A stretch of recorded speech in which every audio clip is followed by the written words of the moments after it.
আসসালামু আলাইকুম সকল প্রাণপ্রিয় বক্তব্যাসগণ দেশে ও দেশের বাইরে বিশ্বের যে কোনো প্রান্ত থেকে আমার এই ভিডিওটি প্লে করছেন। আশা করি সকলেই ভালো আছেন, সুস্থ আছেন এই সুন্দর করুণাময় মায়াবিভরা পৃথিবীর ভিতর থেকে।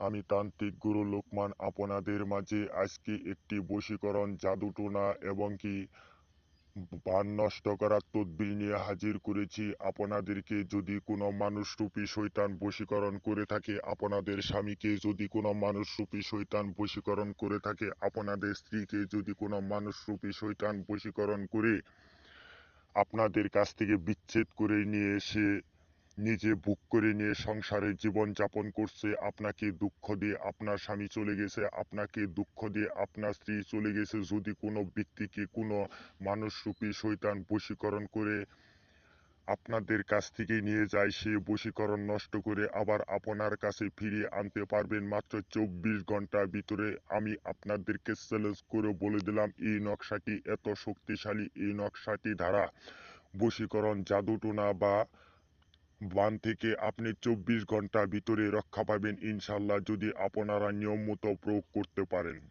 তো বিয়াস, আমি আপনাদেরকে নিয়মটি বলে দিচ্ছি। এই নকশাটি শনি অথবা মঙ্গলবারের দিন জোহর নামাজের পর এই নকশাটি জাই নামাজে বসে পাক পবিত্র হয়ে একটি শুধু মোমবাতি জ্বালিয়ে নির্জন স্থানে বসে আপনি এই নকশাটি অঙ্কন করবেন।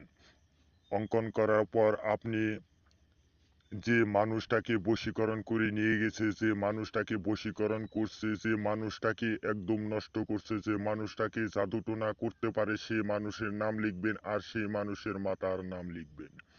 লেখার পর এই নকশাটি আপনি আগুনে জ্বালিয়ে দিবেন। হতে পারে ম্যাচ লাইটের আগুন, হতে পারে চুলার আগুন, যে কোনো আগুনে জ্বালিয়ে দিবেন ইনশাল্লাহ। আমি আপনাদেরকে একদম চ্যালেঞ্জ করে বলে দিলাম, 24 ঘন্টার ভিতরে যদি কোনো ব্যক্তি জাদুটোনাগ্রস্ত হয়ে রোগাক্রান্ত হয়ে যায়, সে সুস্থ হতে থাকবে। আর যদি কোনো মানুষকে বশীকরণ করে কোনো ব্যক্তি নিয়ে যায়, সে বশীকরণ নষ্ট হয়ে ইনশাল্লাহ আপনার কাছে চলে আসবে। এটি আমি আপনাদেরকে চ্যালেঞ্জ করে বলে গেলাম।